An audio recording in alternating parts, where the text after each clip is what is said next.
जेव्हा जेव्हा विशेषतः राजकीय अपघात होतो, बाकी सुद्धा अपघात, पण राजकीय अपघात म्हणजे बाकी सुद्धा म्हणजे ज्यावेळेला संभाजीनगरला एक विमान कोसळलं, एक पक्षी आडवा आला आणि धूत गेले, त्यामुळे नुसते राजकीय नाही, ज्या ज्यावेळेला मोठी व्यक्तिमत्व जातात.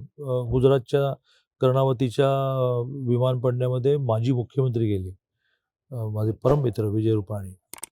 तर प्रत्येक वेळेला असा संशय नातेवाईकांना आणि कधी कधी विरोधकांना येतो की ह्यात काही घातपात आहे का. अगदी थेट संजय गांधींचं विमान पडलं तिथपर्यंत जरी गेलो तर त्याही वेळेला अशीच चर्चा झाली आणि ती चर्चा होणं चुकीचंही नाही. आपल्या मनातला आलेल्या संशयात पण माननीय देवेंद्रजींनी अतिशय तत्परतेने केंद्रीय विमान प्राधिकरणाशी बोलून चौकशी लावली आहे. अहवाल बाहेर येईल. अजितदादांचे आणि तुमचे संबंध कसे होते? अजितदादांचे आमचे संबंध अतिशय चांगले. सांगली महानगरपालिकेमध्ये सत्तेचं विभाजन कसं करायचं यासाठी आदल्या दिवशी आमची मला म्हणू की दोघेच बसून सांगली महानगरपालिकेशी संबंधित त्यांचे काही पदाधिकारी आलेले असतानाही हे तुम्ही थांबा रे बाहेर असं म्हणून आमची चर्चा झाली आणि ती खूप सांगलीच्या दृष्टीने सकारात्मक झाली. आणि मग नुकत्याच झालेल्या महानगरपालिकेच्या दृष्टीने ते मला म्हणाले की दादा, निवडणुकांमध्ये एकमेकांवर बोलायचं असतं. मी त्यांना हातात घेऊन असं म्हटलं की दादा, रात गई बात गई. असे खूप चांगले संबंध.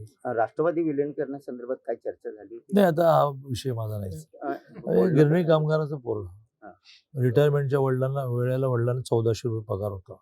ते तुमचे सगळ्यांचे आशीर्वाद म्हणून इथपर्यंत आलो. त्यामुळे इतक्या मोठमोठ्या गोष्टींमध्ये आपण काही लक्ष घालत नाही. अमोल मेटकरी असं म्हणतात की लाडकी बहीण योजनेला अजित पवार, अमोल मेटकरी असं म्हणतात राष्ट्रवादीचे आमदार, लाडकी बहीण योजनेला अजित पवारांचं नाव देण्यात यावं. नाही, म्हणून म्हटलं ना की आपल्या देशातली लोकशाही इतकी समृद्ध आहे की एखादा